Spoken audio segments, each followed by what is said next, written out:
Hey, what's up guys? Today I'm doing a review on the Walls Fight Gear boxing gloves. So stay tuned.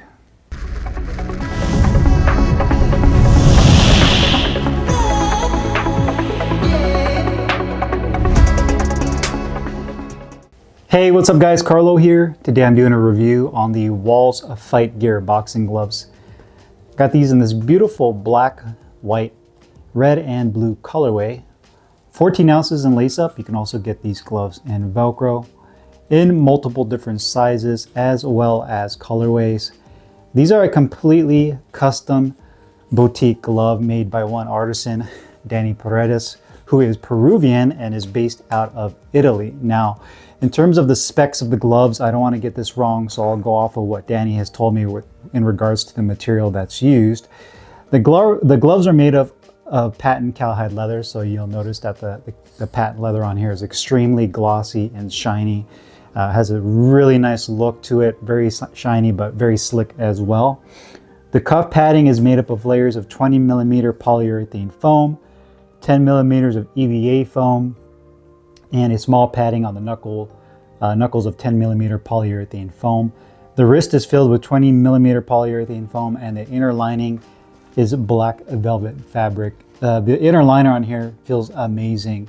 The velvet on here just feels silky smooth. If you ever had a pair of like velvet pajamas and you know how it feels, that silky smooth, soft, plush feel, that's exactly how this inner liner feels. I think this is actually the first glove from what I can recall that uses this type of velvet type fabric. But it feels really amazing on your skin. As for sewing, I used 20 gauge polyester thread. So that's kind of what he gives for the breakdown of the gloves. And again, he is Peruvian. This is going to be the first pair of gloves I've used from a Peruvian manufacturer, and really impressed. Now there's a couple of small things with the gloves that I feel like there's some opportunity to improve on, which we'll get to here in a second. Now, for a 14 ounce glove profile, I'd say that these are medium to compact in size profile compared to other 14 ounce gloves. The actual shape and feel of the glove reminds me of some of the older style Cleto Reyes gloves. So this to me, in terms of shape, angle, and profile, resembles more of that tapered Mexican style boxing glove. The patent leather on here, again, is extremely glossy and shiny. And for those of you that like that patent leather, it's beautiful. The black leather on here does have a texture to it. Hopefully I can capture that in the camera, as well as the white leather. The red and the blue is a little bit more smooth. It does have a little bit of a texture to it, but compared to the black and the white leather, is definitely smoother. But overall, just a beautiful touch when it comes to that patent leather. On the back of the wrist support, it does say Walls Fight Gear with a cloth patch. It does have somewhat sharp edges. Would have liked for those edges to be kind of rolled off, so it wouldn't be as sharp. You do have the weight at the bottom on a tag that says 14 for 14 ounces. You do have nice long cotton laces with plastic tips at the end. Back of the wrist support, about an inch to an inch and a half of medium density foam padding. The inside of the wrist support is about an inch, again, of medium density foam padding on both sides to give you that splinting effect. And again, that liner on the inside, that velvet, is very luxurious and feels amazing on your skin. You do have red piping with the white that surrounds the piping, that white leather underneath. And you also have ventilated holes below and above the grip bar, as well as on the inside part of the thumb. The grip bar on here is very firm. I do wish that it was a little bit larger. I feel like it's a little bit on the small side. And you also do have a black leather attached thumb that's stitched in right there at the very tip of the attached thumb. So you can see just the contrast between the colors, the black, red, white, blue, and red all looks amazing together. Quality wise, the gloves are very nice. I'd say that probably the only area that I would be concerned with is small areas of stitching with the gloves, mainly on this left glove. So you can see the back right here. It's just a little bit off in terms of the stitching. But not by much, but everything else about the stitching looks amazing with this glove. I'd say just that back part where the hinges could be done a little bit cleaner, but outside of that, the leather on here is amazing. The rest of the stitching on these gloves are amazing as well. One other thing that I noticed is the right glove patch is a little bit crooked. and a little, I guess you could say it's more centered than the left glove. And hopefully, again, I can capture that in the video. You'll notice that, again, it's a little less centered, if you can see that in the video. But again, that's just a pure aesthetic. It doesn't affect the performance or the quality of the glove whatsoever. It's just the actual patch. And you can see the size of the gloves, both the width and the length is almost spot on. I'd say that the right glove is probably a hair taller than the left, but if I'm putting the bottoms together, so you can see right there, this is the right glove. I'm having them both sit on the table. And compared to the left is a little bit shorter. In terms of the width, they're about the same width, and you can see the thickness of the foam. I'd say the foam is about 2 inches in thickness on both gloves. So you can see the thumb positioning also on both gloves is pretty much equal, and same thing with the thickness of the bottom portion of the glove and the bottom piping. So again, I'd say that the right glove is slightly taller than the left glove. Weight-wise, both gloves came weighing in slightly underweight at 13.8 ounces, which, you know, for a training glove, that's not bad at all. You're just 0.2 ounces underweight of your advertised weight of 14 ounces. The good news is that both gloves weigh exactly the same. So love the fact that he came pretty close to getting these exactly on point with weight, as well as both gloves being the same weight as each other. So that's very commendable. But overall, you know, the quality on these gloves are very nice, very clean. Weight's almost on point with weight. You can see that liner looks amazing. You know, again, I showed you a little bit of that stitching on the back where the hinge point is, but everything else is done very, very well. You can see the glove is very well balanced. So regardless if I grab the back of the glove or the front, it doesn't flop and fold in the middle. So you have a good amount of structure and integrity throughout the middle of the glove where it doesn't collapse through. So overall, a very nice glove. Comfort-wise, sliding your hand into the glove. First thing you notice, just like I mentioned earlier, is going to be that velvet liner. Feels amazing, feels great. Probably one of the best liners I've felt.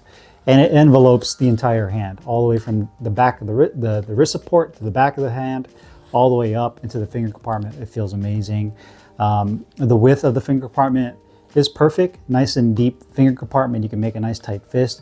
That velvet drops all the way down to where the finger compartment is, so it covers up any stitching that is inside there. You don't feel any type of rough edges or anything with your fingers, so that's all covered up. And the same thing with the thumb. The thumb liner feels good as well, nice and comfortable. You have about an inch of medium density foam padding on the back of the thumb. The gloves are, I'd say, 25%, if I were to put a percentage on it, broken in. They're a little stiff, so they're going to take time to break in, and you get that layered foam padding that needs to be broken in to really soften that up. But once it does, I think these will be really nice to really get a good amount of flex in your hand to open and close so you can catch and parry shots. The other thing that you have to keep in mind is that patent leather also tends to be a little bit stiffer than regular leather. And because it's patent, in terms of breathability, the cleaning procedures for these gloves are a bit different too. You know, this doesn't have the porousness like a typical leather has, to where you can put leather conditioner. To me, this is something that you use like a damp cloth to wipe off, because patent leather essentially is water repellent, because you can't go through. It has that layer on top of the leather itself that protects it from any kind of moisture. So do keep that in mind. The big issue with this glove, in my opinion, is going to be the thumb. This is where that portion of the glove, everything else is nice, is that this is what kills me about this glove, is going to be that the thumb is awkward, and the piping at the base of the thumb is very tight, to the point where it was kind of pushing down into the fat part of my thumb and would leave a mark. So it's pretty uncomfortable even after breaking it in. And then the actual positioning of the thumb, it kind of rolls out and inwards. And again, it's just not the best position, and it feels a little shallow. So I feel like my tip of my thumb is right here, rather than being able to really get that full extension into that thumb pocket. I feel like it jams. And then again, with that piping at the base of the thumb, to me, that's an area that's definitely going to have to be improved to make this glove more comfortable. Is going to be that base piping and then the positioning of the thumb. But everything else about the glove feels great. Great liner, hand compartment is a perfect size. I don't feel like there's too much room, or there's not not enough room to where you feel like it's too restrictive. You don't feel like there's any empty pockets where your hand will shift around on the inside of the glove. So the big thing I would take away from the comfort outside of the beautiful liner, everything else is going to be the thumb that to me needs to be fixed. Protection and performance wise, to me, the firmness on this glove is medium to soft. So to me, this is a good training glove. You can really use this for everything in the gym, hitting the bags, doing pad work, you know, hitting the mitts, doing sparring with these gloves. You definitely get a good amount of feedback with this glove, and a good amount of shock absorption as well. So the combination of foam, EVA, the polyurethane he uses, he's done a really good job of blending those together. You get that nice flat punch surface that you're looking for, and with your two front knuckles to land right there, your index finger as well as your middle knuckle, and that feels really good, especially on the mitts. So in terms of protection and performance, I'd say it's right there in the middle. You can kind of get best of both worlds. You get good protection, but you also get that nice pop and feedback that you're looking for. Cost-wise, it depends on the size. Once you convert it from euro, I think it's 180 to 190 euro, which currently, if you were to convert that over to US dollar, it's about 185 to 195 US dollars. I think it's a great price for a Peruvian-made glove of this caliber and quality. Now, obviously, it's not without its small flaws, which I think is easily fixable. You know, obviously the stitching on the back of the wrist is more of an aesthetic thing. And once he gets that thumb dialed in, then, I mean, even at $185 to $195, I think that's an amazing price for a glove of this caliber with the quality you're getting, the leather. Even if you decide not to get patent leather, just a really beautiful boutique style glove, beautiful liner that they use on the inside. So definitely think at that price point is definitely worth it. So if you guys have any questions or comments, make sure you guys put them down below. I'll put the link in the description box where you can find these Walls Fight Gear boxing gloves. See you guys later. Peace.